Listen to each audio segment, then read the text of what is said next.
I will tell you that I'm not on Facebook, but I use Google Maps, so I have no privacy. I think it's true, which was said here before lunch, that we have made a deal or maybe been hijacked by the devil. And I think we all agree that we cannot turn back, and that this means a lot of work for us, and we have to do thinking and acting. I also want in the beginning to say that I think the two words freedom and responsibility, they have been used before here, but they are very crucial when it comes to this. Then I would like to say that maybe the reason why I'm not using Facebook is because I'm old. And I would say that I'm very happy to see you all here. I'm very honored to be here today, to be able to speak to you, and I'm happy to see so many young, enthusiastic persons here in Vilnius who are eager to work with these very, very difficult questions.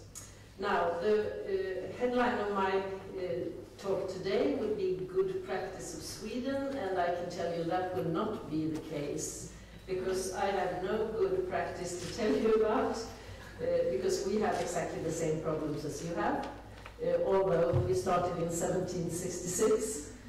But I will try to tell you a little bit about the legislation in Sweden, and I will give you a few examples and maybe comment a little bit on what has been said here before.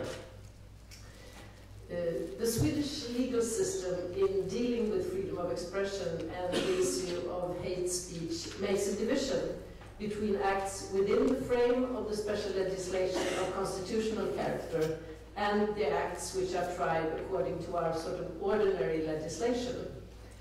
And my role as a Chancellor of Justice is it needs to be, I have two tasks that demand a very good balance, because first I have to protect the individual's right to get, to see those official statements and papers, as our ambassador said in the beginning today.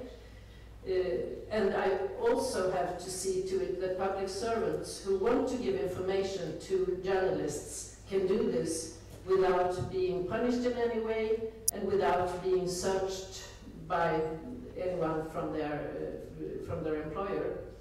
But on the other hand, the Chancellor of Justice in Sweden is, I act as the exclusive public prosecutor in cases regarding offences against the Freedom of Press Act and the Freedom of Expression Act, which are then part of our constitutional system. And this is sort of, as you see, the balance that I have to be able to take. Sweden has 4 statutes of constitutional character, and of interest now today is the instrument of government and the which I already mentioned then, the Freedom of Press Act and the Freedom of Expression Act. And if I start with the instrument of government, in there is a catalogue today, which is very similar to the European Convention of Human Rights and Fundamental Freedoms, and also, of course, to other human rights treaties. And there, in Chapter 2, we have the freedom of expression and the freedom of information that are granted.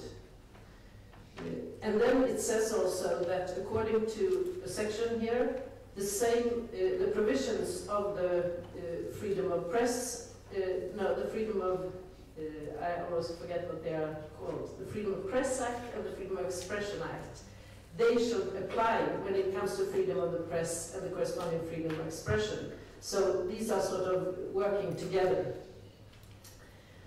Then I also can say that the right and the freedom of expression and information is not absolute.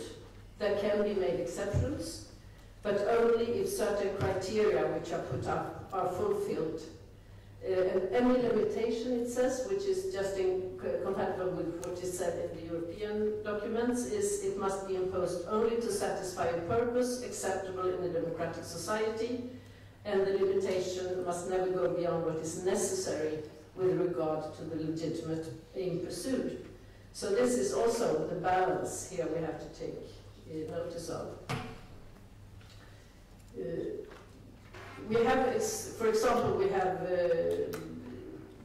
exceptions when it comes to secrecy, when it comes in criminal law provisions regarding slander and agitation against a national or ethnic group, which I would then call hate speech. I will come back to that.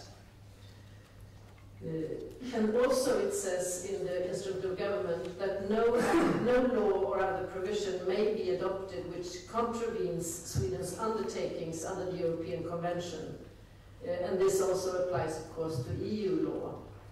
So here we have the new arena, which is new from when I studied law, and also, I mean, the first 20 years when I was working as a lawyer, that today we are a part of Europe, while before we only had to take care of the Swedish legislation.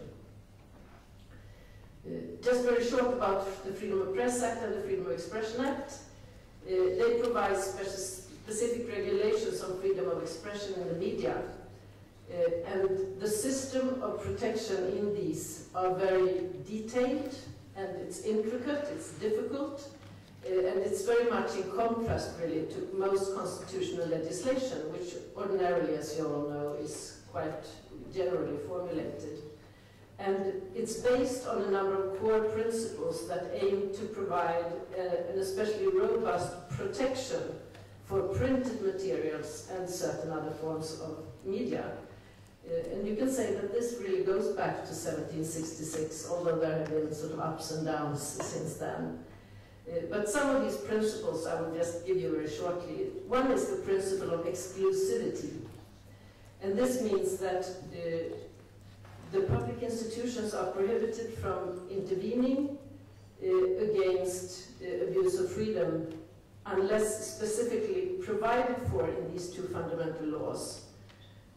And then, of course, sometimes offenses committed using protected media are punishable on grounds other than abuse of the freedom of expression. And there I could say, because it was talked about this before, that fraudulent or misleading messages in commercial advertising, for example, are not regarded as violations of the freedom of expression in Swedish law, but they are dealt with within the framework of market law. And in addition, there are further exceptions from constitutional protection with regard, among other things, to violations of copyright, regulations of advertising for alcohol and tobacco, which we in Sweden are very strict with, as you know. And additionally, child pornography, some 10-15 years ago, was excluded. And all offenses, including child pornography after this, are solely under the penal code and are thus excluded from constitutional protection. This has been discussed quite a lot, but that's the way it is now. Another principle which we've already talked about today is the prohibition of censorship. You know what that means. We have, though, although this is sort of just before we had a censorship for films in Sweden. This is now taken away. But still there is a small possibility when it comes to films and videos for children that can be you can have a sort of censorship there. The principle of sole responsibility also is very important. And here we come a little bit back to the Delphi case that was talked about before, because in Sweden we have this, that when it comes to cases concerning the constitutional law, we say that the responsibility, both penal and when it comes to tort, relating to the contents of material which are protected by the fundamental laws, can only be carried by one person, is the sole responsibility. And primarily responsibility is accorded the editor or the writer. And this, of course, means that the editor of the newspaper is solely responsible for the contents of the newspaper, and journalists or sources to the journalists cannot be held liable for their contributions. And then, if I just take this now, I'll say that then we complicate this, because in our legislation nowadays, many of the ordinary newspapers also have, of course, websites, and they have their material on websites. And for quite a long time, the big, like some newspapers in Sweden, they would have a possibility for the public to go to respond to what was written there, which would be in accordance with the idea that the new social media should be, you should talk to each other. But this actually was stopped because the rule in Sweden is that if the editor can go in and sort of check, if the editor does go in and check what is written before it's published, then the editor takes the responsibility. But if the editor said, no, we just have this website and you can write whatever you like, but we don't take any responsibility, he or she is free. And this, of course, with responsible newspapers, this meant they had to close down those discussion forums, since they do have, they sometimes looked in a way that no newspaper would like to in any way be connected with. But this, I mean, this is a bit of the complication about the new media landscape. Also, now I got away from my script, so I'm sorry about the translation. Protection of sources, I've talked a bit about. And also we have the very important issue of double criminalization, which means that in Sweden, the criminal liability for actions committed in a protected form of media is restricted to offences that are enumerated in the public within those two acts. And such offences entail a number of crimes, which are quite serious crimes: espionage, slander, agitation against a national or ethnic group, etc.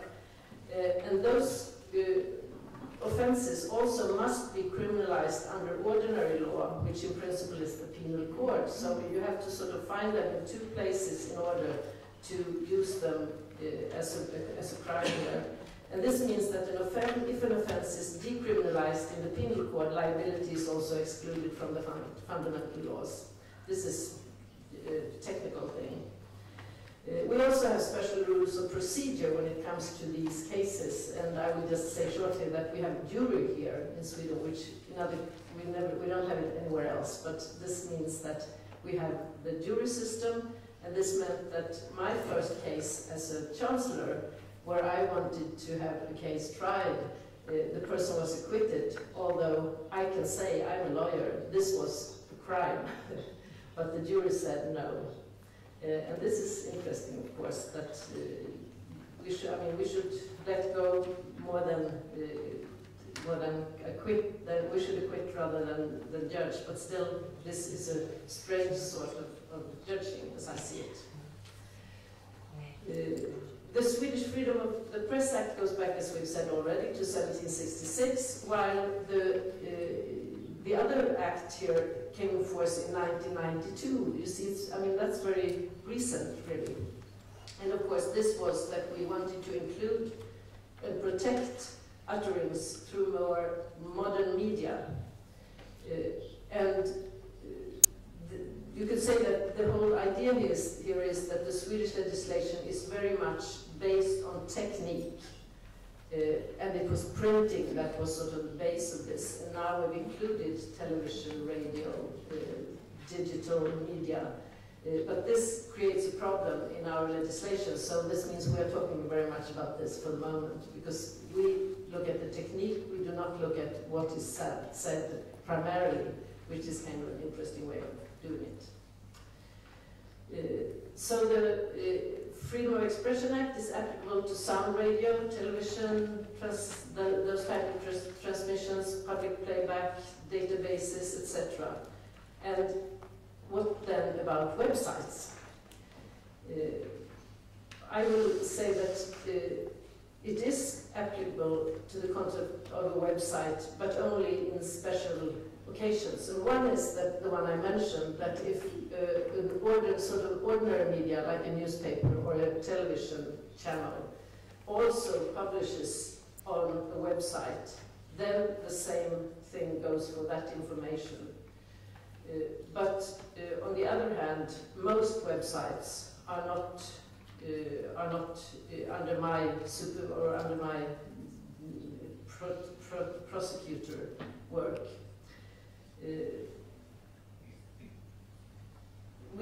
yeah, and I also told you about that.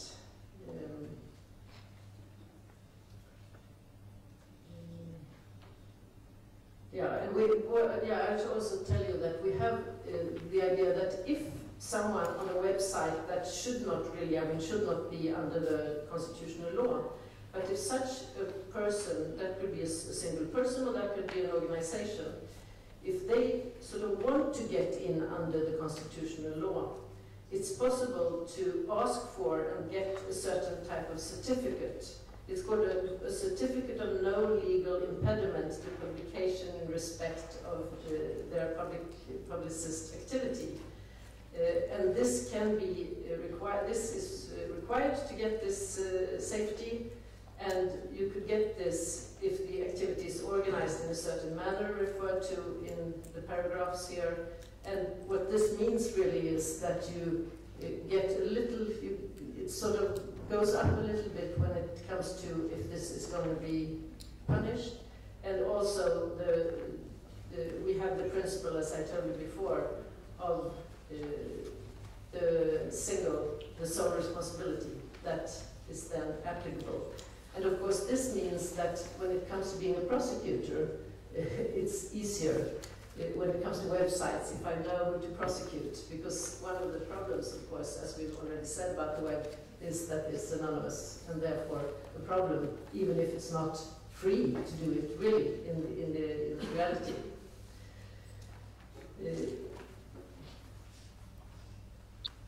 And so since the rules of the Constitution then gives the author or the editor a bit more freedom to act, some organizations have chosen to apply for and been given this special kind of certificate.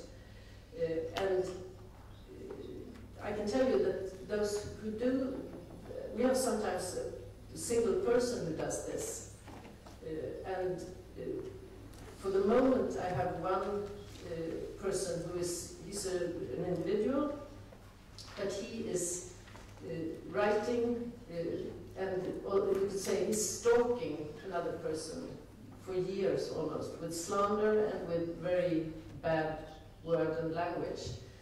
And then I can say that before we talk about this, is defamation something that the government or something that the legal system should look into, or is this a private matter?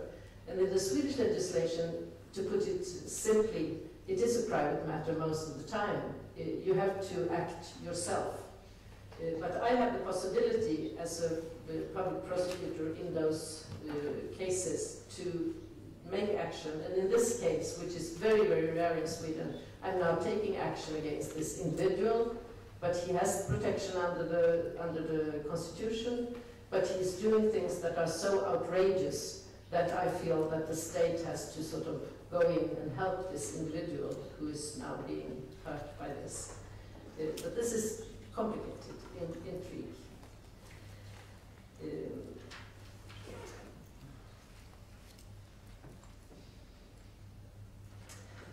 And I could also try to explain to you the difference in how to decide and value something that is published. And we then have an ancient rule in the Freedom of Press Act which says that what should always be in focus when I act as a prosecutor is that the Chancellor of Justice, as well as the jury when it comes to the court, is under an obligation constantly to bear in mind that freedom of the press is fundamental to a free society, and I should direct attention always more to the subject matter and the thought rather than to illegality in the form of expression, and I should see to the aim rather than to the manner of presentation, and in case of doubt, acquit rather than convict.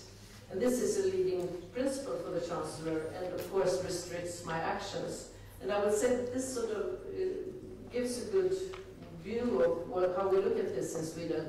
And I will show you just in a minute with talking about one case here that shows this. Well, some examples, and we are talking, or I should sort of concentrate on hate speech. And according to a paragraph in our penal code, a person who, in the statement or representation, makes made, threatens or expresses contempt for a national, ethnic or other such group of person or persons with allusion to race, color, national or ethnic origin, religious belief, sexual orientation is convicted of hate speech. That's how the rule looks in the Swedish law. And agitation against homosexuals as a group was outlawed as late as 2003. And before that was done, it said in the papers that were before that, of course, homosexuals are a very vulnerable group in society, often victims of crime, violent crime, and that National Socialists in Sweden, other racist groups, as part of their propaganda, woven into racist, anti-Semitic agitation in general, are agitating against different sexual forms. And this was something that was put into this, when this was put also in the chapter 16, paragraph 8. And then we have a judgment in 2005, which has been talked very much about in Sweden, and for me, especially interesting thing about it is that I was actually one of the judges in this trial, since I was then working in the Supreme Court. And this was a case where a pastor, a clergyman, in a sermon, and he was holding this in a small remote place in Sweden, and he had about 50 followers sitting there listening to him. Among other things, talked about homosexuality as a cancer tumor on society. And this case was not tried according to the Freedom of Expression Act, since this was not a published statement, but it was known afterwards because the word was spread about this.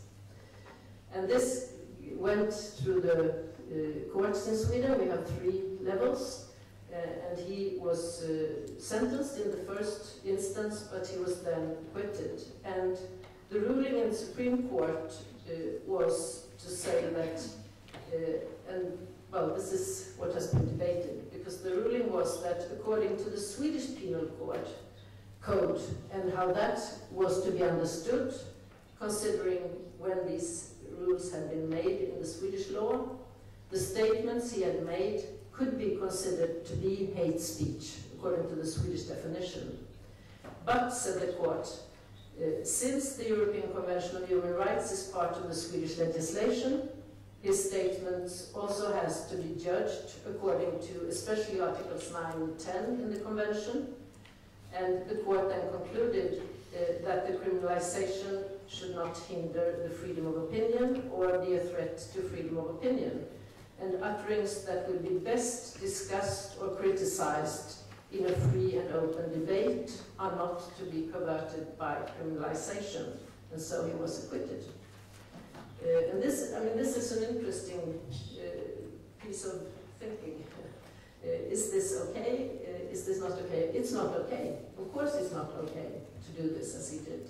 But what we said in the Supreme Court was that this should be debated, this should be discussed, we should have facts on the table that show that he is wrong, but we should not punish him by criminal law. So this was quite a special judgment. But then when it comes to my work as a chancellor, I can tell you that among the cases I've tried during my now 5 years as Chancellor of Justice in Sweden, the ones that I have chosen to prosecute are mainly websites issued by extreme right-wing Nazi groups, hateful, incriminating statements, many times Islamophobic, anti-Semitic, and the rule of sole responsibility in these cases has resulted in repeated convictions for 2 or 3 persons who have been the responsible persons. And their sentence has been up to a couple of months in jail. So the internet, as we've talked about today, and which of course is obvious, I mean, that is the big challenge. And just to end this, since I now have only a few minutes, I will say that to try to say how do we look upon this in Sweden, if you try to sort of make a short version, you would say that even disinformation, even denial of the Holocaust is not criminalized in Sweden. Opinions and stupid remarks, and even sometimes remarks that really can hurt, most of the time should not be put under the criminal justice. But I think, for me, it's not so difficult, because when it comes to really, when it comes to really hate, and when it comes to saying things that really imply that violence is very close, then we should take put the line.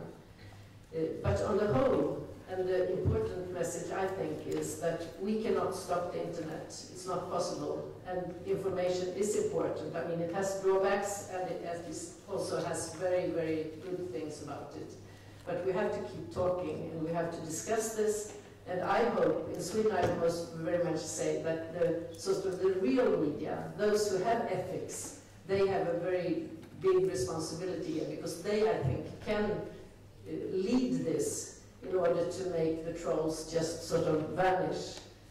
We should not listen to them, and we have to be very careful that this does not take over.